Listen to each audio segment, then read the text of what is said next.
Kazuya एक hotel में part time job करता है और शिजुरू के दिए गिफ्ट से उसके मन में लड्डू फूटने लगते हैं। लेकिन फिर उसे पता चलता है कि रेंटल गर्लफ्रेंड का अपने क्लाइंट को गिफ्ट देना आम बात है। काजुया इस बात पर शिजुरू से पूछता है तो शिजुरू गुस्से में काजुया से पूछती है क्या वो उससे प्यार करने लगा है, लेकिन काजुया मना कर देता है। घर जाते समय दोनों को रुका मिल जाती है और दोनों को साथ देखकर वो बहुत गुस्सा करने लगती है। वो काजुया को अपने साथ डेट पर ले जाती है, लेकिन काजुया शिजुरू के बारे में ही सोच रहा था। तो रूका काजुया की आंखों पर पट्टी बांधकर उसे लव होटल ले जाती है और पूछती है शिजुरू का क्या चक्कर है।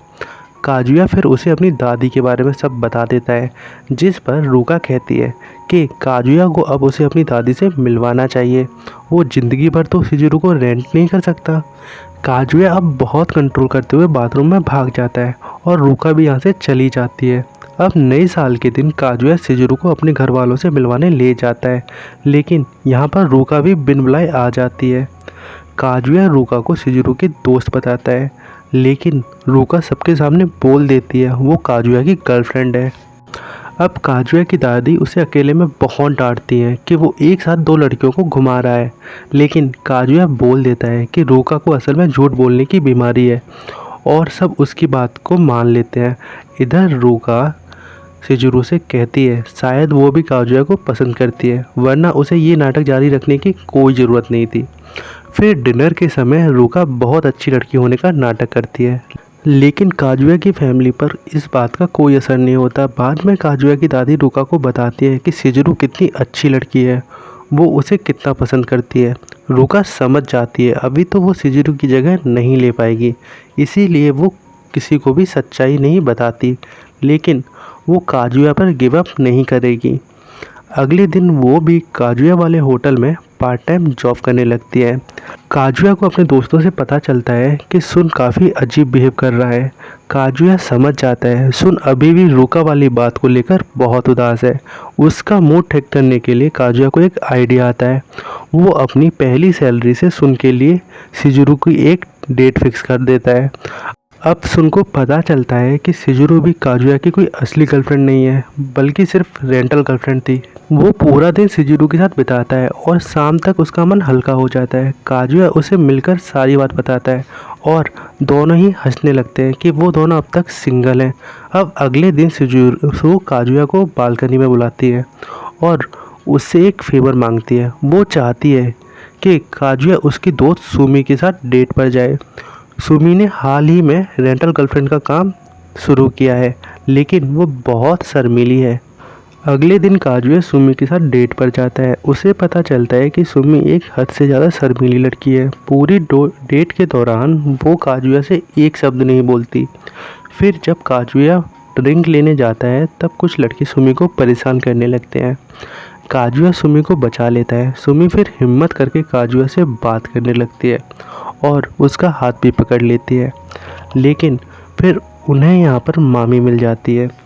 उसे लगता है कि काजुया शिजुरू के साथ साथ दो लड़कियों को डेट कर रहा है, पर वो इस बात को राज रखने के लिए मान जाती है, क्योंकि वो आखिर काजुया की एक्स है। अंत में मामी सुमी को इंटरनेट पर सर्च करती है। उसे पता चलता है कि वो एक रेंटल गर्लफ्रेंड है। इधर शिजुरू काजुया को थैंक्स बोलती है सुमी का कॉन्फिडेंस बढ़ाने के लिए, और ये भी बताती है वो रेंटल गर्लफ्रेंड की जॉब छोड़ने वाली है क्योंकि उसे एक नाटक में रोल मिल गया है। ये सुनकर काजुया को बिल्कुल भी अच्छा नहीं लगता, क्योंकि वो अब शिजुरू से नहीं मिल पाएगा। अगले दिन शिजुरू को माया नाम का क्लाइंट रेंट करता है और वो कोई और नहीं मामी थी।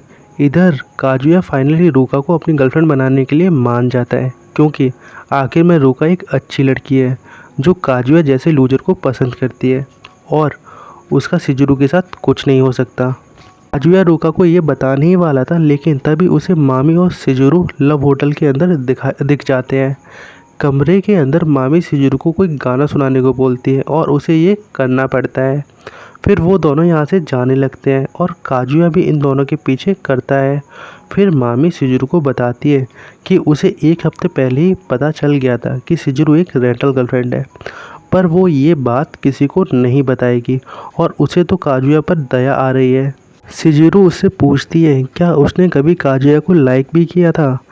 क्योंकि काजुया उसे अब भी बहुत पसंद करता है। लेकिन मामी इस पर कुछ बोले बिना ही वहाँ से चली जाती है। शाम को काजुया फिर से शिजुरू को शुक्रिया बोलता है, लेकिन शिजुरू उससे माफ़ी मांगती है क्योंकि वो उसके लिए गर्लफ्रेंड नहीं ढूंढ पाई। अब हिम्मत करके काजुया बोल भी देता है उसे तो बस शिजुरू ही चाहिए। अब उसकी फट जाती है और वो बात बदल देता है एक रेंटल गर्लफ्रेंड की तरह। तो जब वो ये जॉब छोड़ देगी तो उसे बहुत बुरा लगेगा, लेकिन शायद शिजुरू समझ गई थी कि काजुया क्या कहना चाहता था। और इसी के साथ हमारा रेंटल गर्लफ्रेंड का सीज़न 1 ख़त्म होता है और अब मिलते हैं इसके सीज़न 2 में। Thank you. Like share and subscribe करना ना भूलें।